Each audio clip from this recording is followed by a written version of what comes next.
Good morning, everybody. It's Jeff Goldberg for the Sales Pro Network. It is Friday, May 27th. It's 10 a.m. on the East Coast of the United States, and that means it's time for another great interview.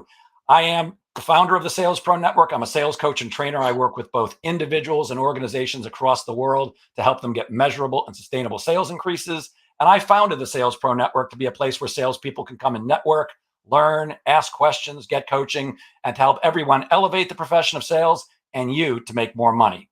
And as most of you know, every Friday morning at 10 a.m. Eastern, we either do a live interview with somebody who can add value to the profession of sales, or I do a live training. And once again, today is no exception.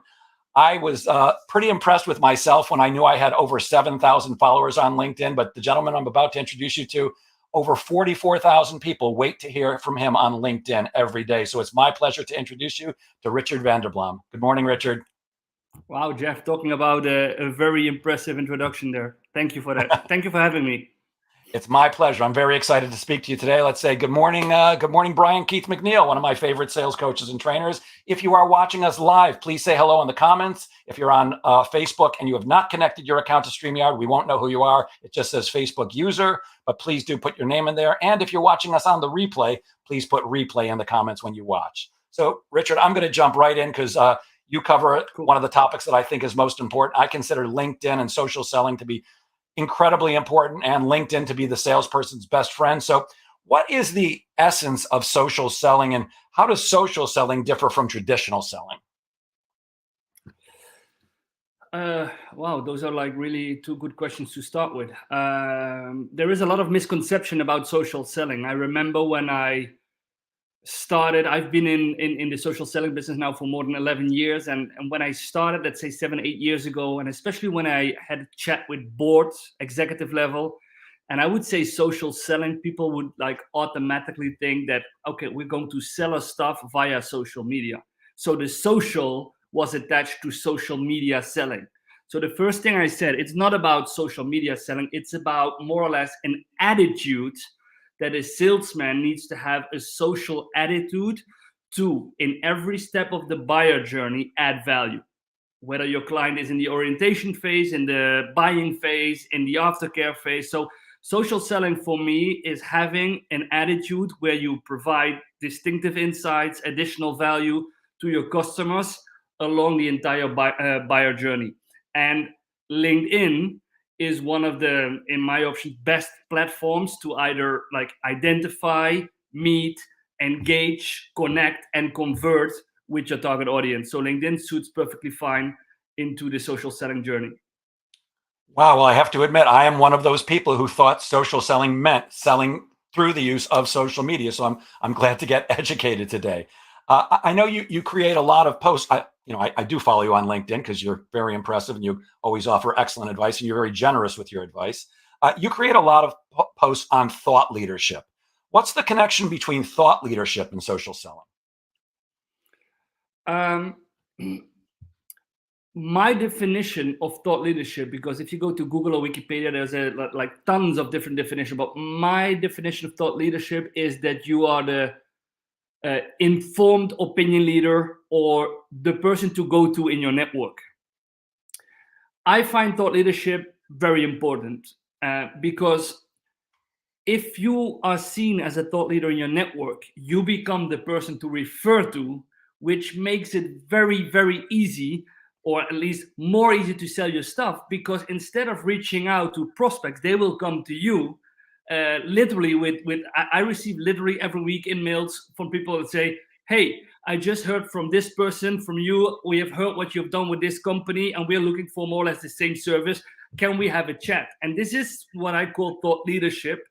And the connection with me putting out a lot of valuable posts, at least that's what I hope, is that thought leadership, it's about branding. It's about how you build your profile, but also about your activities. What kind of post do you create? What kind of insights do you share? Because a thought leader that keeps everything for himself and is not willing to share for free a part of his knowledge, you will never be seen as a thought leader on LinkedIn. It doesn't work that way. So you need to be out there actively engaging in relevant discussions, creating valuable posts, and also have a look at your profile and build it like like a thought leader would do in your industry. Wow. So I have to tell you, I'm once again with you completely.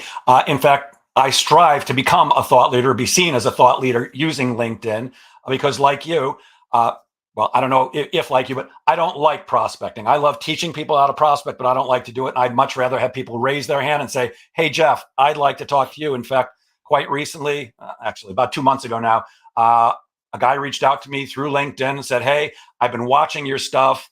I've been reading your posts, and I've got 3 clients that I think can use your services. Can we talk?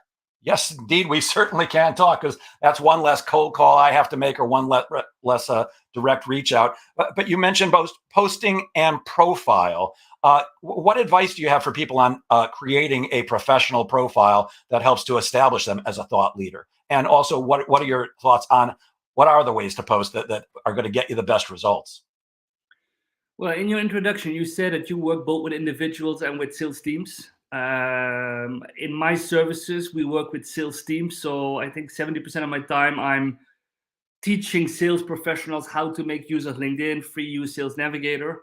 And our first module is always about personal branding. So so even if companies come and say like, okay, we have a sales team, they want to have Sales Navigator training because they understand the basics of LinkedIn.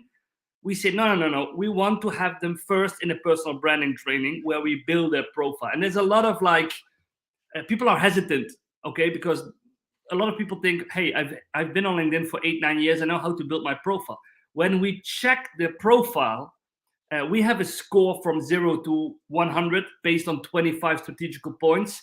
And the average salesperson ticks 10 boxes. So the average salesperson is on 40% on how to build a client-centric strategic profile, because building your profile needs to support 2 goals. First goal, if you do a reach out, so if you do, like, I also don't like cold calling or cold emailing, but if you do a reach out, could be a connection request in InMail, then 90% of the people, before accepting, they will come back on your profile, have a look on your profile, and if they see added value in the way how you build your profile, if you see like interesting content, good featured section, looks professional, you have 4-5 times more acceptance rate. So the first reason why you need to build a customer-centric profile is to increase the acceptance rate on your outreach, okay? Second, if people are referred to you, like the thing that happened with your client, they also going to have a look on your profile, okay? Because somebody gives them my name, they check my profile, and then the profile needs to convert. It needs to emphasize your knowledge and expertise, so people feel very comfortable to reach out to you because they know you can deliver the job, you can provide a service. So that's a reason why you need to build your profile. There are 3 elements that I always highlight. Click on your own profile. The thing you see in your screen is what we call the first impression. So it's your picture, your banner, your headline. Make sure that stands out. Second, your featured section, because that's where people can see what kind of content have you highlighted for me. So make that a very impressive, rich media section where people can learn about you, your company and services. And your about section, which previously was called summary, because that's actually the only part a lot of people will read. They will not go through your experience. They will not go through your education. They will not go through your skills or recommendations. They will do first impression, featured section with content, and the about section. And then they have made a decision.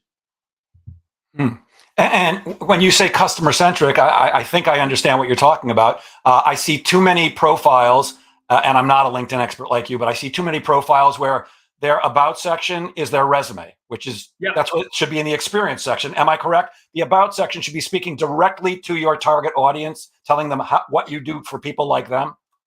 Actually, both. Also your work experience. Why would you have a work experience? I give you an example from actually an American client where I did a training with 20 salespeople, and the VP of sales also participated. And I took his about section as an example, and it said, responsible for leading the sales team of company X, responsible for market growth, responsible for upselling, cross-selling. And I go like, hey, if your clients read this, you know, there's nothing of worth for them. they might even be a bit like hesitant. Hey, if we give this guy one finger, he's going for the hand, because he's all about upselling, cross-selling.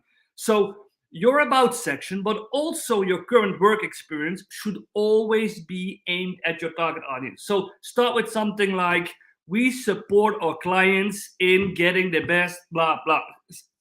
That's the big difference. Your LinkedIn profile, if you are in sales, can never, ever be your resume, because it will not do the job. And there is the experience section where you actually will put your resume.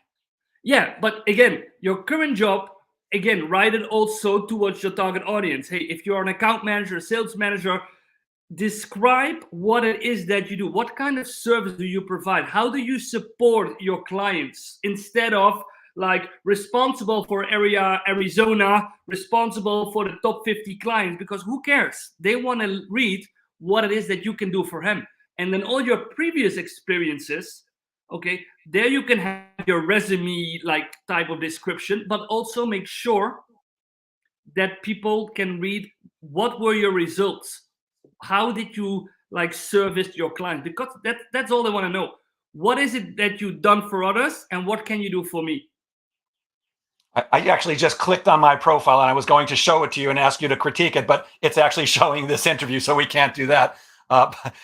Let's see. Good morning, Adon Rigg. He says he loves the definition of social selling. Stephen Feswick, good to see you, my friend. Fran Cole Hebler from Texas, good to see you. And Don Levine. If anybody has any questions for Richard, please put them in the comments and I'll be sure to pass them along. But let's move on. In a larger organization, what departments should be involved in implementing social selling successfully?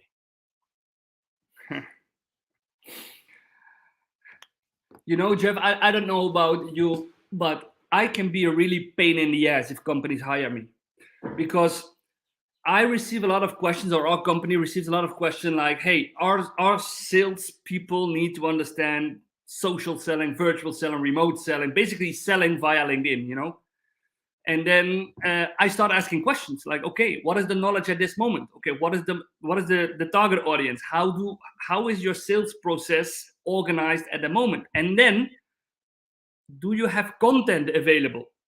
Okay, do we have the right content for each stage of the buyer journey, like to connect with them, to follow up, to emphasize or add value? Because every stage of the buyer journey requires a different type of content. So that's where I really demand that marketing is part of the social selling implementation, because they need to understand what kind of content sales needs to have in order to persuade their customers, no? And so we have sales, we have marketing, including the CSO or the CMO. I want the buy-in of management board. They need to understand, because implementation of social selling in many organizations, it's basically change management. It's changing the way how people think about LinkedIn. It's changing the way about how you used to do selling. You talked in the intro about traditional selling. Okay, so traditional selling is like meeting your clients in person. It's like cold calling. It's like marketing automation. All this stuff that is not personalized. Often it's irrelevant. It's badly timed. And social selling, in the end, is the goal of social selling is to reach out exactly at the right moment, because you have done some social listening, with exactly the right message, because you understand the challenges that your clients have, and with the exact perfect follow-up to deepen the relation and to convert to the first meeting. So we have sales, we have management, we have board, and then we need to have HR also on board, because especially in the larger companies where they have a lot of vacancies, new salespeople, we need to hire the people that already understand like the importance of social selling and LinkedIn. If we keep hiring, with all due respect, people that like traditional selling, like to meet and do not know how to write online, do not know how to make content, do not know how to like network on LinkedIn, it's like, we're trying to make a change here, and we are again hiring the wrong people for this job. So those are mainly the three departments: marketing, sales, HR. And then one of the last clients I'm working with, IT.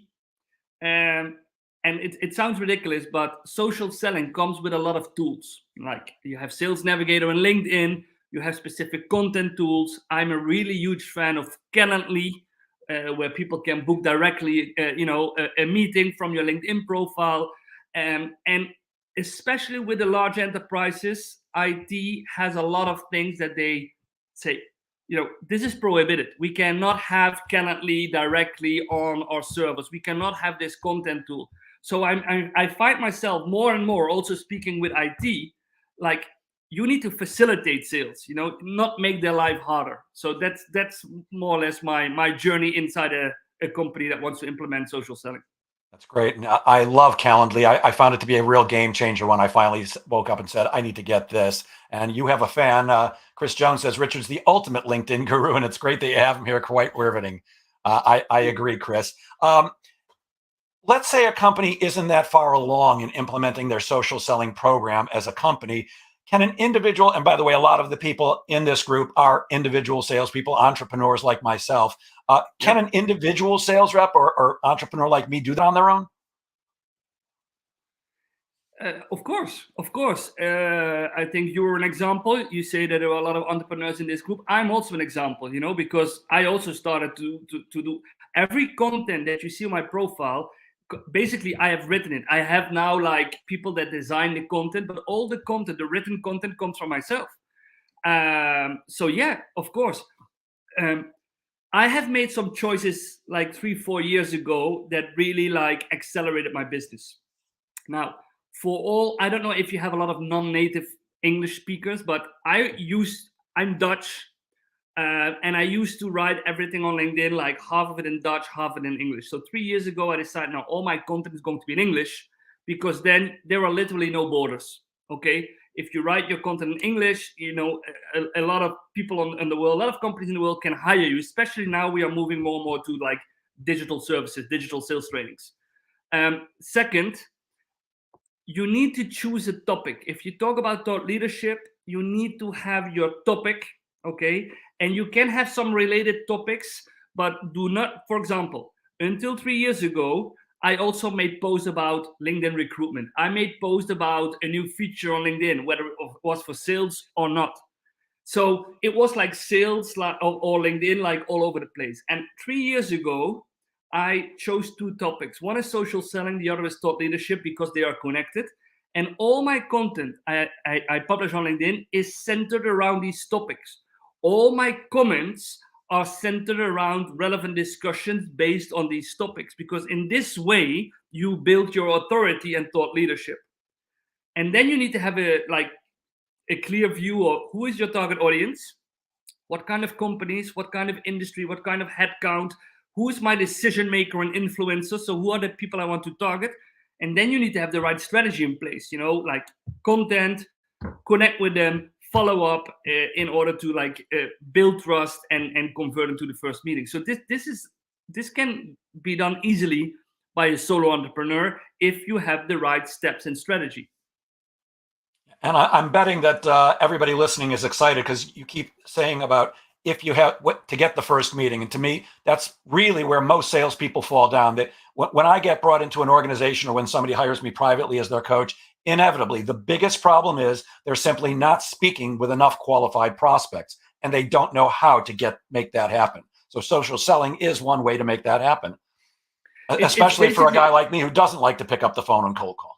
I'm on the same page. I started my sales career in '99. I've worked for 10 years in sales. I literally start with a list from the Chamber of Commerce and start calling. I had a manager in my first 2 years. He handed me over a contact matrix. Okay, so he said, okay, this is client A, and you need to visit them once a month, call them every week, and send them 3 emails a month. Okay, because we need to have 8 touching points. Okay, so I was young, 23, so I just wanted to tick the boxes. Like, okay, I'm going to visit. And I found it after 2 months that I was actually very annoying, because I was not providing any added value. I was actually harassing my client, like, okay, it's me again. Any news? No, nothing. You don't need anything. So, and then the same with cold calling. You're going to call someone who might be perfectly happy with his current supplier, who might have a bad day, who has never heard of you, who is not convinced of your trust. And I really hated cold calling or canvassing or cold visiting, whatever name you want to give it.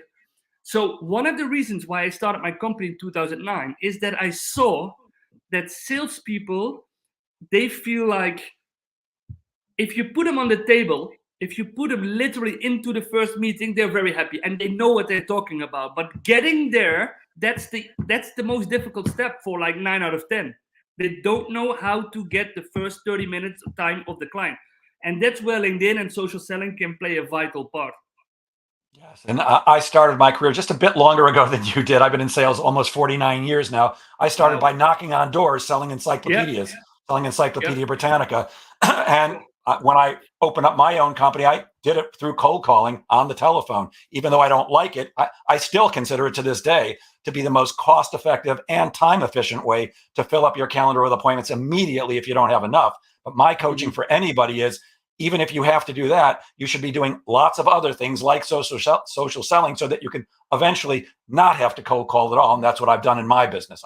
I still do it once a month just to make sure that what I'm teaching people who want to learn it is still working. But I often, not so jokingly, say I'd rather live in my car than ever have to cold call for a living again. It just doesn't work for me. Good morning to Steve Kent. Good to see you here, my friend. And good morning, Facebook user. I don't know who you are, but good morning to you too. You mentioned a term before that I have not heard. Maybe you could expand on that a little bit. What is social listening? Social listening is the activity where you use tools, might be LinkedIn itself, to analyze, monitor what your potential clients are publishing on LinkedIn, on Twitter, on their website, in order to know what their challenges are, and in order to know what they are doing, and to find the right moment, the right message, relevant timing to reach out.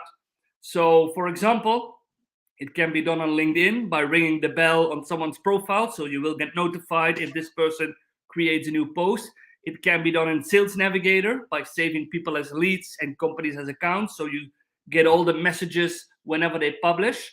You can do it on Twitter by creating Twitter lists, but there is also a lot of specific social listening tooling. So I'm talking about software where you can say, hey, if anybody in this industry from these companies uses these kind of words on the internet or on LinkedIn, I want to be informed because possibly they're talking about my business. So social listening is monitor, analyze, listen to your potential clients, what they are publishing online, in order to get enough ammo to reach out at the right moment with the right message. Got it. One of the things I'm very big on is content marketing. I find it to be a great way to develop business. I certainly believe in the direct reach out if it's handled properly. And to me, the way most people do it is the horrible way, which is I reach out to you, you accept my connection, and the next thing you know, you've got a DM from me saying, hey, Richard, I'd love to talk to you about some sales coaching. Would you be interested in that? I find that to be horrendous. So I'm a big fan of content marketing. Can you describe for people really what is content marketing and how does someone develop a solid content marketing strategy? Well, content marketing, first of all, it's really broad, no? Content marketing, because it's about strategy, it's about tooling, it's about the type of content. For me, it's the need for and the activity to create content that supports different goals. So if you look at my content strategy, I have content that strengthens the relationship with my existing clients. So I have content that I only produce for my existing clients. Clients that have had a training, it's like refresh, it's like some feedback content. I have content that I use to build my tribe of followers. To give you an example, most of the slide decks I use on my profile, where I give some tips on thought leadership, social selling. If I publish a carousel, on average, I get about 100 to 150 new followers. Okay, so it's not the intention to grow any business or to get leads. It's the intention to make people more aware of who I am, and to hook them up. And then I have some in-depth content which really addresses the pain points of sales teams at the moment. And this is really the content with the goal to spark conversations with my target audience, in the end to generate leads. So content marketing is the activity and the strategy where you produce content for 70% self-created, whether it's your company, your marketing department, or yourself, to spark conversations, to deepen relationships, to gain followers, to generate leads, actually to engage with your target audience. I say 70% because what a lot of people forget to do, and what a lot of corporate marketing teams forget to do on their company page, is if all the content that you produce is from yourself, is from your own company, clients that are now satisfied with your competitor will not follow you. If everything is about you and your services, they go like, okay, this is company X, but we are very satisfied with company B. So if you have 30% of your content not about you, not about your company, not about your solution, but about the industry, about trends, about developments, in our case about sales, how is sales evolving, how is remote selling evolving, then you also become interesting to be followed by people that are currently very happy with another supplier, but they're going to follow you because they want to stay on top of the news, what's happening in your industry. Then when something is happening there, your competitor, misses out on something, or they're becoming less, they will come back to you and say, hey, I've had this message like in the past year multiple times from a company saying, hey, we used to have LinkedIn trainings. We did this with company X, but now we want to make the next step. We have been following you for a while. And they followed me, not because the content was only about me, but the content was like sales related, industry trend, innovation on sales. So I think content marketing plays a vital role in lead generation on LinkedIn. Yeah, it's truly my favorite way to develop business is to give speeches, because I'm a professional speaker, as I know you are, and the National Speakers Association says that out of every audience you speak in front of, 1 out of 10 people will probably be at least interested in a conversation with you about what you've got. But that's my number one way. But after that, it's content marketing, because there's a lot of stuff that I know after so many years in this business, and I'm happy to share it. And I find that when you're generous, when you give away information that can actually help people, they're attracted to you. Because like you, I get people who reach out and say, hey, I saw your post on this. I'd like to talk to you about maybe working with my team or being my coach. I love that. Brian Keith McNeil, who happens to be an outstanding sales coach and trainer, said he publishes on where? It sounded like you said Carousel. I publish on LinkedIn. Publish on LinkedIn, but they call it a carousel post, which means I have a visual PDF. Okay. So for example, if I create a post and say, okay, these are the 4 phases of social selling, then I have my designer create like 4 slides, 1 slide covering each phase. I upload them as a PDF, and LinkedIn shows them as a carousel slide. So people can click on the arrow on your post and every slide goes by. So they call it carousel, but for the record, obviously I post on LinkedIn. Got it. Now, I did not understand that either. So thank you, Brian, for asking that. And thanks for clearing that up. In fact, Brian has offered, if you'd like to take a look at his LinkedIn profile, because we can't see mine, would you like to take a look at his and give him a critique? Yeah, go ahead. Let's see if we can make that happen. Here we go. I think, can you see his profile? I can. Great. So this is my friend Brian. He's an excellent sales coach. What can you tell him? Well, let me go for, I always do top down, okay? Banner. I see a banner where I see him on the right. This is like pure psychology, If people, especially in jobs like speaker, sales coach whatsoever, if people see you, you build trust, okay? So the banner, very good. I see his picture, lovely hat, lovely smile, all good. Then we build super confidence and sales skills within entrepreneurs and salespeople so that they earn more money than ever before. Okay. Good headline, okay? It's not a job title. It's like more or less, I call it an elevator yell, because you don't have room for an elevator pitch. Elevator yell is a bit smaller. Maybe, I don't know, if he works in a specific industry, if he targets specific sized companies, then maybe you can include it as well in your headline. And it's not only about earning money for salespeople. At least that's my opinion, my feedback that I get. It's about earning money in a more efficient way. So less time, more leads. Less time, more money. So that's maybe something that makes the headline even stronger. Then if you scroll, I see a featured section. What you can do in the featured section, if you have a professional video, 45 seconds, where you can introduce yourself, your company, your services, not in a pitchy way, but in a triggering way, I would always have that in my featured section. I have it on my own profile. I have a video there, 45 seconds. Hey, I'm Richard van der Blom. I'm founder manager of Just Connecting. And I tell people, what is it that we do and how can you contact me? I would always have that, like, for example, in the featured section. Then I see some activity. So I guess he's posting, which is good. Salespeople who never publish a post on LinkedIn or who publish less than once a week on LinkedIn have 3 to 4 times less conversion than people who post on LinkedIn. So salespeople, building your brand first, okay? Expanding your network, be active in networking, but publishing content is a vital part of your new sales role in 2022 on LinkedIn. Okay, let's go have a look. About section. Oh, stop there. Now, you have clicked on see more, Jeff. Only 2% of all the visitors will click on see more. Can you refresh the page for a moment? I can. And then scroll back to the about section and do not click on see more.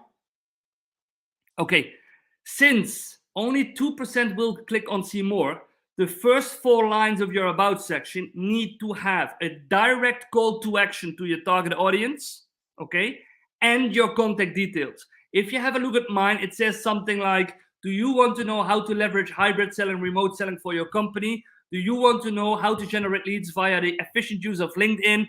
Drop me a message, email address, or give me a call, phone number. Because then even people that do not click on see more, they instantly read, what is it that you can do for me and how can I contact you?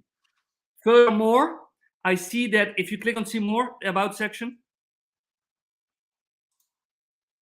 okay, you have 2,600 characters. In the about section, a lot of people say less is more. This does not count for your about section. You need to have an extended about section with a lot of relevant buzzwords. My structure for an about section is, who am I? How did I become the professional I am today? So what's my knowledge and expertise? Third, what is my vision on sales? Fourth paragraph, what is it that I can do for you? Fifth paragraph, contact details. I've used all the characters with a lot of buzzwords. The about section is indexed 3 times as heavy as all the other sections on your LinkedIn profile. So look at this as being the entrance door of your online shop, okay? The more relevant text you have in your about section, the more relevant terms you have in your about section, the higher your profile will be ranked when people are looking for your services and they do not know you yet. So this about section needs some work. You beat me to it. I was about to say, well, if nobody clicks on it, what's the use? But it's to raise you in the search rankings, yes? Maybe the best insight I can give people when we talk about profiling is that everybody on LinkedIn, regardless your job role, I don't care if you're in sales, job seeker, recruiter, unemployed, everybody at LinkedIn has 2 target audiences. The first is people.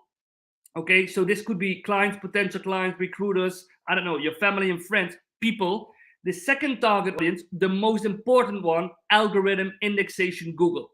Because if you don't write your profile for the algorithm and the indexation, the second target group, people, will never find your profile. If somebody's looking for virtual selling, or in your case, if somebody's looking for sales training with specific terms, you need to be suggested on the first page, because nobody is going to have a look at the profiles that are listed on the 6th or 7th page. In order to increase your visibility in the ranking, the about section is a very, very important part to increase your visibility. Oh, I'm betting my friend Brian is sitting there taking notes furiously and is very happy that he offered to have that. And I wish we had been able to do mine, maybe some other time. But you mentioned another word that we hear a lot, which is algorithm. So what does algorithm mean? And what are some of the things we need to to know when we're posting in order to take advantage of the algorithm? Basically, LinkedIn was founded as a social media platform. It officially it still is, although I see it more as a business tool. And I always say, like, especially people who think like our business is not suitable to sell via social media, say, okay, don't worry, because LinkedIn, it's no longer social media. It's an essential business tool for salespeople, marketing, recruiter. But all social media platforms have an algorithm. An algorithm officially is implemented to make sure we see the most relevant content based on our behavior and interest, okay? Because there is a huge information overload on LinkedIn and on all the Facebook, Instagram. So all the platforms, that's what they officially say. They say, we implement an algorithm so you see the most relevant things, okay? Of course, they also implement an algorithm to show us the most possible ads, and the most, actually, the things they want us to see, okay? Because LinkedIn is Microsoft, it's about big business. So you see more ads now, 5 times more ads than 3 years ago, okay? That's also the algorithm. Now, the algorithm for 80% is based on your actions. To give you an example, I tend to engage with you on LinkedIn, Jeff. Whenever I see a post, I met you during the Influence Summit organized by Joe Applebaum. And since then, if I see a post because you're in sales, I always like it or I comment on it, which means I keep you inside my inner circle of the algorithm. Every post you make, I can see it. Okay. Now, you see a maximum of 15% of your connections in your feed. So let's do the numbers. Imagine you have 1,000 connections. This morning, 9 o'clock, all 1,000, I'm talking hypothetically, all 1,000 created a post. You can scroll as long as you want, but you will only see 150 the same people. So even if you scroll past the first 150 posts, the 151st post is from the same person that was already listed in the previous post, okay? This is what LinkedIn calls your inner circle, your organic batch, okay? So if you post on LinkedIn, I still have people in my trainings that go like, okay, my whole network, all my clients I'm connected with have seen it. It's not true, okay? And if you understand some of the basic rules of the algorithm, you can start to steer your posts towards the right people, especially salespeople in big companies. If you publish something, and let's say you work at IBM, who cares that 300 of your colleagues see the content? Your potential clients should see the content, okay? So if you know the algorithm, you can start steering your content, but also you can create your post in such a way that the algorithm favors it because you do all the things right. So understanding the algorithm is like knowing the rules of a board game. You're never going to win a game of chess if you don't know the rules. Well, you're never going to create impact with your content if you don't know the rules of the algorithm, okay? So first challenge, create quality content. Second challenge, publish it on LinkedIn in a way that the algorithm favors it and brings you more reach than it would do if you don't know anything about the algorithm. Okay, so I don't know anything about the algorithm. So how do we do that? How do you actually do that? Because look, obviously I'm looking to reach as many people as I possibly can, because that helps to establish me more and more as a thought leader and brings me more and more business, which is my ultimate goal. Help people and help my family too. So how do we actually do that? I'm sure that's way longer than a 2-minute discussion, but can you give us any tips? Yeah. Can I ask you 3 questions, quick ones? Sure. Okay. We have 830 million people on LinkedIn, 830 million members. What is the percentage of people that have at least published a post once in their lifetime on LinkedIn? So what is the percentage of people on LinkedIn that have at least created one post? I'm just going to take a wild guess. 10%? 4%, not even, 3.8%. Okay? So 96% of all the members have never published a post. And I'm talking also about salespeople that are still reluctant to do so. Next question. What is the percentage of people that are willing, if they read a post from you and they really like it, what is the percentage of people that are willing to hit the like, comment, or share button? So what is the percentage of people that are willing to show their gratitude by actually hitting a button on the post? Well, again, I'm taking a guess, and I'm not a good example because I'll like everything that I see. 5%. 16%. So 1 out of 6 says, hey, if I like something, I will do it or I will comment. Now, best question. What is the percentage of people that have never published content, do not engage actively with the like, comment buttons because they don't want to show themselves, but they are looking at LinkedIn on almost a daily, weekly basis. They are consuming content. They are clicking on your video. They are clicking on your link. So they are consuming content, but they will never show themselves. What is the percentage? I'm going to say that's a larger one, 30%. 64%. Wow. I call them silent community. Now, this is a game changer if you publish content because your clients are often in the silent community. You might remember that you receive a message. I did. I received a message from a very big company, and the guy, digital marketing manager, global digital marketing manager, started the message with, mind you, he was not connected, second degree. He started with, Richard, I have been following your post over half a year now. You post some interesting stuff. I really want to schedule a call, what you can do for our company. So I went back to some posts. This guy never engaged. No like, no comments, not connected. So he's the example. People are absorbing your content. So don't get disappointed if the number of likes or comments are low because there is a silent community. People are reading your content. Now, implemented in the algorithm, because LinkedIn found out about a 64%. And previously, I'm talking about 1.5 years ago, your post would grow if you would get likes, comments, or if people would click on your video or attachment or whatever you would share, no? So based on active actions. Now, when LinkedIn discovered 64% is never going to do that, they know that their algorithm was actually based on like a minority. So they implemented dwell time. Maybe you've heard of the term dwell time. Dwell time means that LinkedIn is now measuring the time people spend on your post in their screen. After 3 lines, if you publish something, there is a see more button. Have a look in your feed. You see post, 3 lines, see more, and then you get a whole post. LinkedIn is measuring how many people click on see more. And after clicking on see more, how long do people continue to spend on your post? Because this is what a silent community does. They scroll. For some reason, they stop because they read. So LinkedIn is measuring the seconds. If they want to continue reading, they click on see more. Okay, whole post.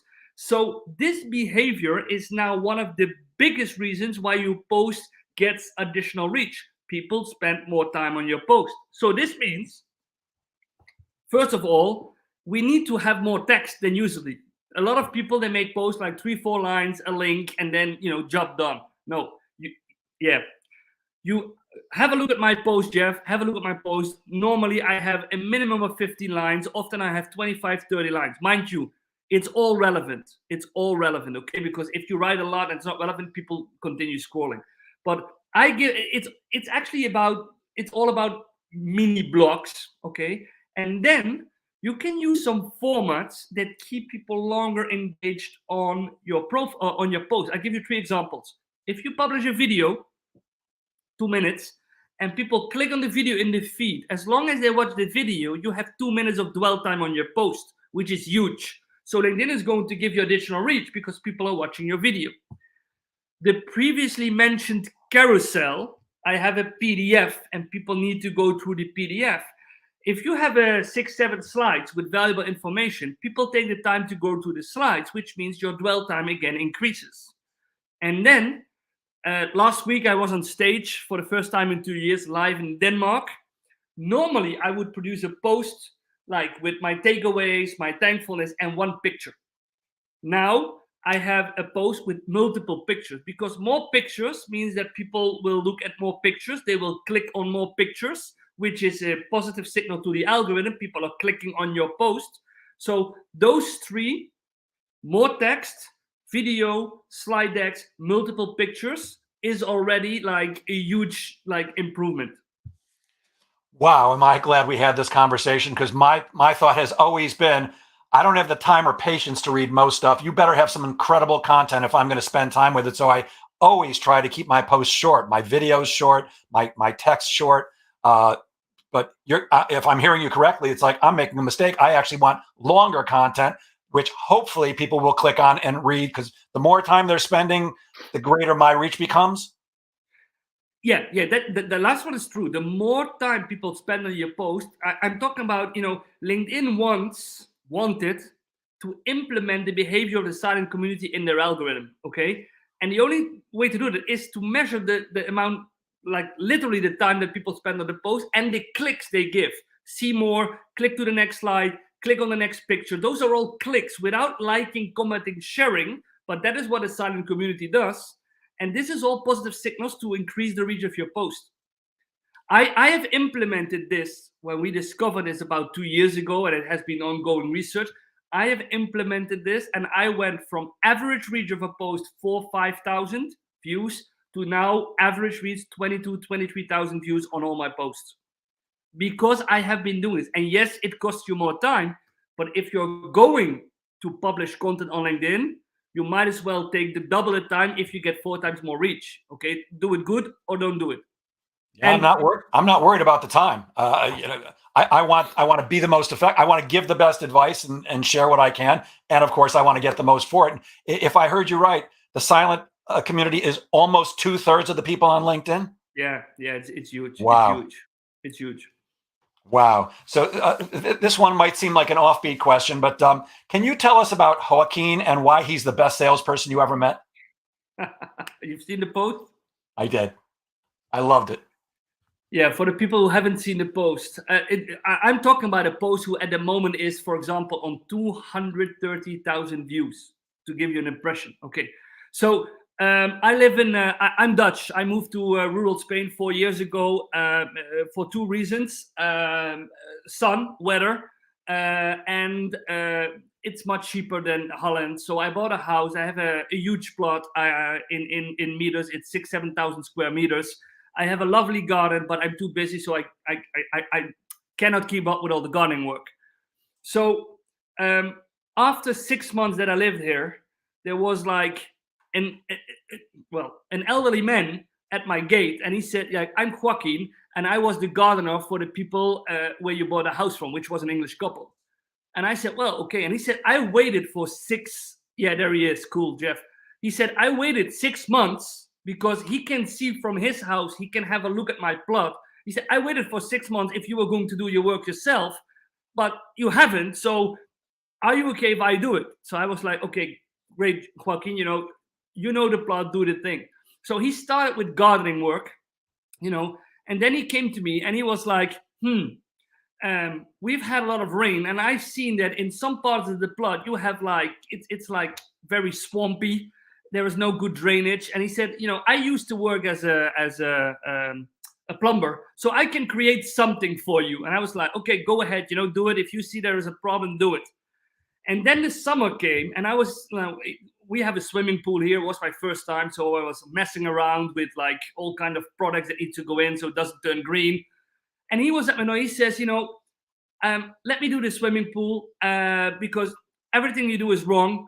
I have been doing swimming pools for 30 years. So next from gardener and plumber, he became my pool man. And I didn't have a robot to clean. So he went and he came and he said, "You need to buy this robot because this is the best they have. I've looked at all, but this is the robot you need to buy." So, I went, I bought a robot, I handed over. And the last thing he did, he brought us like vegetable and fruits over the past 2 years. And I was always like, "Yeah, I had a vegetable garden in Holland, but I don't have the time, but I really like to have such a garden." And then I came back from like 4 days traveling because he has the key to the plot. And I came back and he had planted like tomatoes. He had planted like eggplants, all kind of things. I had a vegetable garden made by him, so he is the best sales guy and he's illiterate. Okay. He cannot read. He cannot, he started to work when he was 9. He started his first job as a handler when he was 12. So it's not like a traditional educated man, but he's proactive. He identifies needs. Before I know I have a problem, he has already identified it and brought up a solution. He does cross-selling, he does upselling, and he keeps the client satisfied by every time surprising me with like another step. In the post, it's about the eggs. No, I said that I really like ecological eggs. And one day he came like, here's an egg box, 12 eggs, ecological from my own chickens, and I can bring you one every week. So I created a post because like he's the best sales guy by heart, you know, second nature, entrepreneur, best salesperson I've ever met. Yeah, I truly love that post, which is why I asked you about it. And that's right in line with my feeling about salespeople too. It's not about being pushy. It's not about convincing people. It's not about persuading people. It's about giving generously and coming from a place of service and showing people, here's how I can help you. I often speak to people and I'll say, call me, email me. I'm happy to give advice. And I'm not talking about for money. Look, I always tell people, look, I always have my big boy pants on. If you're asking for too much, I promise you, I'm going to tell you, we need to have a discussion about you becoming my client, but I'm happy to help because I believe givers get. When you help people, like clearly Joaquin has, people are attracted to you and they want more. And I agree with you. This guy's, whether he's the greatest salesperson that ever existed, I don't know, but he sure is terrific because he's doing all the right things. And he is. He's in no way pushy about it. Nope. He's just helping. Yep. It's right in line with Zig Ziglar, who said, selling is serving. Sales is service. Just serve your customer. You also have 4 beliefs around becoming successful. Can you share those with us? Or some of those? Now you have me. 4 beliefs? Do I have 4 beliefs? Can you give me a hint? I have a lot of things, but my 4 beliefs? I'm sorry, but I only wrote down the question because I saw that in one of your posts. You said 4 beliefs about becoming successful. Do you have one belief about becoming successful? What made you successful? I think I know where you're going because I think the post was created by my designer who gives it a catchy title like 4 beliefs. It was like 4 beliefs. No, I think one of the where I believe in is authenticity. That for me is the most important thing. It works in sales offline. Nobody likes somebody playing an act when meeting a client. Nobody likes sucking up to a client. I'm always like, if we are not a match, I tell my client like, okay, it was great having a chat, but the services you require, we are not the best match. Authenticity is also important in the way how you build your profile. I see too many salespeople going for the easy corporate banner on their profile, going for the easy paragraph about their company facilitated by marketing. So okay, marketing builds my profile, but it needs to be authentic. So authenticity is one of them. Being active in everything you do. And maybe proactive is very important. I always tell people how I built my network because it's true that I gain a lot of followers, but I'm also very proactive in inviting people. So for example, if I have met people like on the Congress in Denmark and I've had really awesome discussions, I will be the first to invite the people and thank them for the time and thank them for the meeting. If I have read an interesting post on LinkedIn, actually, it doesn't even matter what subject. Could be about sustainability, could be about digital marketing, could be about anything. But if it's a well-written post, I connect with the author because I want to build the quality of my network. I want to build the quality of my feed. If people view my profile and I think, hey, this could be a potential interesting person, sales director, marketing director, I reach out and say, hey, I saw you visit my profile. Was there anything I wrote, a mutual connection, your passion for social selling? Anyway, let me hear if I can do anything for you. People feel a bit reluctant, but if you do it with the right tone of voice, I get an acceptance rate of 75%. So if I reach out to 4 decision makers that have visited my profile, I have 3 new connections and they will continue to see my content so I can build my thought leadership with them as well. So it's being authentic, being active, and being approachable as well. That's also very important. Being approachable. I have spent a lot of time answering questions, probably like you, Jeff, from people without anything in return. Like, how do I change this on LinkedIn? How do I do this? We are currently having this challenge. How would you address this challenge? And my partner has often said to me, again, are you again on LinkedIn? I said, yeah, I need to answer some of their comments. And she said, but you get 200 comments a day. I said, yeah, but I need to, like, if people ask a question, I need to respond, because this is how you build credibility. This is how you build thought leadership. And this is what in return brings you ambassadors and makes you more approachable for people. And like you, if I get from the same person 3 questions a week, I will have a different discussion. I will go like, hey, maybe we should have a different discussion, because, but I think it's not 4, it's 3 beliefs. Got it. I'm sorry for putting you on the spot there, but no. I'm 100% with you on authenticity. If you can't be your real self, then you need to go find another job. I can't tell you how many times I've been coaching salespeople and listening to them on the phone, going out into the field, and sometimes I have to say, who was that person that you just were? What was that voice about? Especially on the phone, I find people put on what I'll call their professional voice. And my advice is always stop that. Stop doing that. Just be you. People buy from humans. I believe that unless you're a major brand like a Nike, people still do business with people that they like and trust. Stop trying to be something different. Obviously, look, I tend to use a lot of humor. Do I use my authentic humor every second of every day when I'm dealing with people? Well, no, because a lot of it is foul language. I do stand-up comedy on the side, and I say things in front of a comedy audience that I would not say in front of a corporate audience. But part of that is me. So, be appropriate, be authentic, absolutely, positively. And I keep glancing at the clock. We're quickly running out of time. Let's go with this one. You ask if people are collecting stamps or building relationships on LinkedIn. What's the difference? Or what does collecting stamps mean?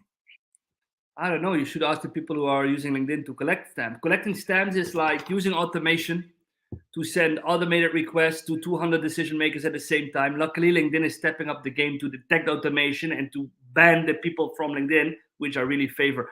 Until now, I have never, ever used automation on LinkedIn. Everything I do is like manually built. But also, we had the Lion movement. Lion stands for LinkedIn Open Networker. We have had the Let's Connect tribe, where people would put in the headline, Let's Connect, and they would create a post, and it would go for like, hey, if you would like to be part of my network, then put your name in the comments and connect with everybody that has done the same. So you would get a post with 300 comments, and people would start connecting with people who they have never spoken to, who they don't know anything about. And then they said, because you build visibility. No, because all your new connections will be favored in the algorithm. Okay, so your next post that was intended for your target audience is not going anymore to your target audience. It's going to 300 people you have never met. You have no credibility, no ambassadorship. So it's a very, very bad strategy to build your network in a way you collect stamps. Like connect with the most people possible in order to grow your network. It's quality and quantity that go hand in hand on LinkedIn. Yes, if you have a bigger number of followers, you will see more like engagement and conversion, but you need to have quality connections in order to become ambassadors, referrals, and whatever it takes to grow your business. Wow, am I glad we spoke today, because I don't know if anybody else got anything out of this, but I have had the misconception that I accept every connection request, even though I know a lot of them just want to try to sell me something, because I thought that meant more people were seeing my content. Oh boy, I've got some work to do. Wow. And basically, I just this morning, sometimes people ask, are you sometimes deleting people? I normally never, ever delete people. But this morning I did. I got a connection request from someone that said like, hey, Richard, I like what you are doing. I'm also in sales. So let's connect. Okay. So I was like, I had my doubts, but I was like, okay, personal note. So I said, welcome, thanks for your personal message. And then I responded. And then in a week, exactly like you told, after accepting 1 hour later, 1 hour, I'm not talking about 1 week, 1 hour later, I'm in telecoms. I provide my clients with the best, blah, blah, blah, blah. So below is my agenda. And I was like, okay, I'm not going to respond. Like, just ignore. Okay. Second day, okay, I know you are busy because you haven't responded to my call. Fourth day, third message. That was this morning. Okay. And I was like, okay, delete. Like, and this is somebody who, after people accept the invite, and there are more people doing that at the moment, put you into a LinkedIn automation message, and they will shoot you messages in the hope that at some point people will respond. Last week I had the same, but I noticed it was not automation, okay, because I saw the way how, so somebody I connected with, he followed up, he said, okay, we have this kind of software, and I said, your targeting is way off because we don't use that kind of software. So it seems to me that you are playing a big numbers game. All the new connections send the same message. That doesn't work like that on LinkedIn. And he responded, and I was flabbergasted. He responded with, yeah, I know we play a big numbers game, but for every 100 messages, we have 2 leads. And then it's like, I get like a shortcut in my head, like, wait a minute. So you're going to spam and harass 98 people in your network in order to get 2 non-qualified leads. Okay. So imagine the damage you do. Imagine the damage you do to your brand when you are using LinkedIn as a spammy tool with all your new connections just to get a conversion. First meeting, 2 out of 100. You probably have a better strategic. I have a better strategic because if I start with 100 prospects, I'm sure I have a conversion of 20% to business meetings, and I'm not spamming. Yeah, I'm with you. When I get those messages, I simply reply with, hey, I sell sales coaching and training. How much of that would you like to buy? And that usually stops the messages pretty quickly. Richard, I hate to say this, but we're out of time because I could talk to you for hours and hours about this, and I'm betting the audience would love to have you back sometime. I'm sharing my screen right now. Could you tell people, and I'm betting there's plenty of them, how do they reach you? Yeah, if they're very quick, they can take their phone and just scan the QR code. They go directly to my LinkedIn profile, or they just type Richard van der Blom on LinkedIn. They will find my profile. Best way to connect with me, best way to ask questions or whatever you want to hear from me is via LinkedIn. Our website is under construction, but to be honest, 90% of all the meetings, leads comes via LinkedIn. So just send me an invite. I would like, or I appreciate if you would write like, okay, I heard you at the Jeff Goldberg show, because then I know where people come from. And I will respond very happily. Cool. They may not know my name. Hopefully they do, but they'll probably say, I heard you on the Sales Pro Network. And I know you remember. If you have the chance, come on in. And I'm sure people have made comments that I haven't been able to see yet. Please do. And Richard, thank you so much. This was incredibly valuable for me. I hope it was incredibly valuable for everybody else. I can't see how it wasn't. And I'll end this as I do every week. Please remember, guys, sales is a game of making things happen. So get out there and make sales happen. And for those of you in the United States, Monday's Memorial Day. Have a great 3-day weekend. Thanks again, Richard. Thank you, everyone. Thank you. Bye-bye.